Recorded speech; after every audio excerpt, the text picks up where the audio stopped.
Most common neurological condition है जो OPD में प्रेजेंट होती है। अब बात करते हैं टाइप ऑफ हेडेक के बारे में। तो हेडेक के दो टाइप्स होते हैं, प्राइमरी और सेकेंडरी। प्राइमरी में कोई कॉज नहीं होता, जैसे कि pure migraine, tension type headache, cluster headache, इनका कोई कॉज नहीं होता। और सेकेंडरी में ड्यू टू एनी कॉज के कारण आपको हेडेक होता है, जिसमें आता है subarachnoid haemorrhage, cerebral venous sinus thrombosis, meningitis या फिर टेम्पोरल आर्थराइटिस, हाइपरटेंसिव इमरजेंसी जैसी कंडीशन है जिसमें हेडेक ज़्यादा सीवियर होता है। फिर हम बात करते हैं, अब इसका अप्रोच करेंगे स्टेप बाय स्टेप, जिसमें पहले बात करेंगे हम रेड फ्लैग साइन के बारे में। पेशेंट आपके पास आया तो आपको पता लगाना है कि रेड फ्लैग साइन पहले प्रेजेंट है कि नहीं है। अगर प्रेजेंट नहीं है तो वो प्राइमरी है, अगर प्रेजेंट है तो वो सेकेंडरी है।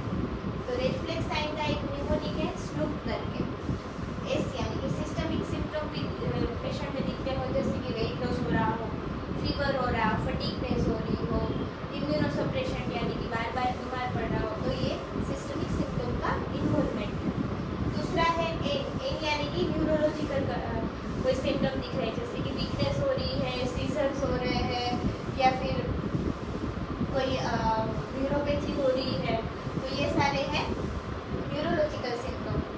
फिर ओ से ऑनसेट देखेंगे, अगर सडन ऑनसेट हो तो वो या तो थंडरक्लैप हेडेक होगा या तो फिर सबएरेक्टोइड हेमरेज होगा।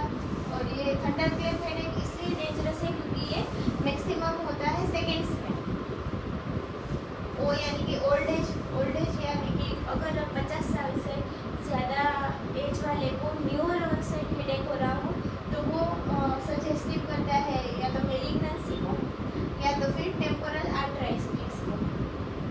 फिर पी यानी कि पैटर्न चेंजेस, पहले की पैटर्न के मुकाबले ये जो दूसरी पैटर्न है वो नई है और प्रोग्रेसिव है और वर्जन हो रही है टाइम के साथ, तो ये सारे हैं इसके रेड फ्लैग साइन। अगर ये प्रेजेंट है तो सेकेंडरी हेडेक होगा, अगर ये प्रेजेंट नहीं है तो ये प्राइमरी हेडेक होगा। अब history taking, most of clinician ये करते हैं कि हिस्ट्री टेकिंग नहीं देते प्रॉपरली, तो इसकी हिस्ट्री टेकिंग में पहले तो ऑनसेट पूछना पड़ता है, सडन है या ग्रेजुअल है। सडन होगा तो सबएरेक्टोइड हेमरेज होगा, ग्रेजुअल होगा तो टेंशन टाइप हेडेक और माइग्रेन होगा। फिर साइड कहाँ पे, जैसे कि ऑक्सीपिटल एरिया हो या फिर फ्रंटल या फिर पैराइटल या फिर डिफ्यूज हो। फिर कैरेक्टर, थ्रोपिंग है, प्रेसिंग है या स्टेबिंग है, वो कैरेक्टर पूछना है हमें। Severity, mild, moderate, severe according to time. और एसोसिएटेड सिम्टम जैसे कि नोजिया, वोमिटिंग, वीकनेस, ये सारी, और डिजीनेस यानी कि चक्कर आना, ये सारे एसोसिएटेड सिम्टम। फिर आगे हम करेंगे एग्जामिनेशन, वो तो पर्टिकुलर कोज वाइज भी कर सकते हैं। अगर प्राइमरी हेडेक है तो उसमें वाइटल्स लेने हैं, रेड फ्लैग्स रूल आउट करने हैं हमें, पल्स, बीपी, SpO2, ऑक्सीजन, ये सब लेना है। फिर न्यूरोलॉजिकल एग्जामिनेशन, जैसे ही आपको सेकेंडरी कोई कोज दिखे या फिर ऐसे सिम्टम लगे तो न्यूरोलॉजिकल एग्जामिनेशन करना है। फिर फंडोस्कोपी किसमें करते हैं, क्यों करते हैं, क्योंकि पेप्लोइडियम आपको देखेंगे जो किसमें मिलती है, हाइपरटेंसिव इमरजेंसी में मिलती है। फिर मेनिंजियल साइन यानी कि कर्निंग साइन, जो मेनिंजाइटिस की साइन है वो हमें इसमें, ब्रूसिंग की साइन, वो सारी हमें इसमें परफॉर्म करनी है, फिर रूल आउट करना है। अब हम स्टेप बाय स्टेप देखेंगे कि माइग्रेन कैसा होता है।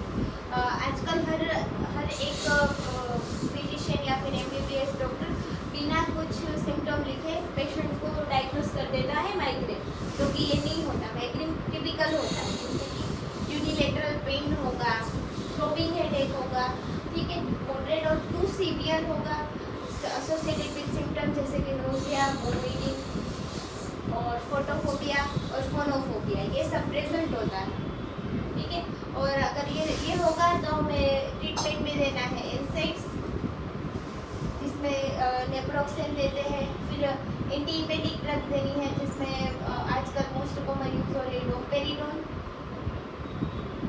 फिर प्रोप्रेनोल देनी है सपोर्टिव ट्रीटमेंट के लिए, ठीक है। ये ले सकते हैं। अगर सीवियरली हेडेक हुआ तो हम डायरेक्ट ट्रिप्टेक्स पे जाएंगे, जिसमें सुमाट्रिप्टेन आता है, वो आप IM भी ले सकते हैं और इंट्रानेसल भी आता है। अकॉर्डिंग टू पेशेंट के सिर्फ उसमें माइग्रेन के अटैक आता है, उसमें इंजेक्शन देना होता है, बाकी तो आप नॉर्मल एनसेड्स प्रिस्क्राइब कर सकते हो। फिर टेंशन टाइप हेडेक, ये अगर ये रूल आउट कर लिया आपने तो डायरेक्ट यहाँ पे जाना है। इसमें बायलेटरल होगा, पेन लाइक पेन होगा प्रॉपर, और माइल्ड टू मॉडरेट सीवियरिटी होगी, और इसमें नोजिया प्रेजेंट नहीं होगा। इसमें भी आपको सपोर्टिव ट्रीटमेंट में रीअश्योरेंस करना है, लाइफस्टाइल चेंजेस करने हैं, और सिम्प्टोमेटिक ट्रीटमेंट में आप एनसेड्स दे सकते हैं। और क्रोनिक हेडेक हो तो आपको रूल आउट करने के लिए CT MRI भी करवा सकते हैं। फिर क्लस्टर हेडेक सबसे ज़्यादा सीवियर और यूरिनेटल और वाइटल पेन है, और लेग्राइमेशन और नेजल डिकंजेशन भी हो सकता है साथ में, और रेस्टलेसनेस यानी बेचैनी। इसका ट्रीटमेंट है 100% ऑक्सीजन देना है पेशेंट को और ट्रिप टैंक देने हैं। और इसका प्रिवेंशन है, ये बहुत कॉमनली पूछा जाता है, वाइवा में भी पूछते हैं कि वेनामामिल एक ऐसी ड्रग है जो क्लस्टर हेडेक के प्रिवेंशन में काम आती है। तो ये सबसे इम्पोर्टेंट है जो पूछ सकते हैं आपको इमरजेंसी में। जब और आपको क्या क्या टेस्ट करवाना है, नॉर्मल तो आपको CBC करवाना है, विटामिन B12 करवाना है और D3 करवाना है, क्योंकि उसकी डेफिशिएंसी के कारण भी हेडेक हो सकता है आपको।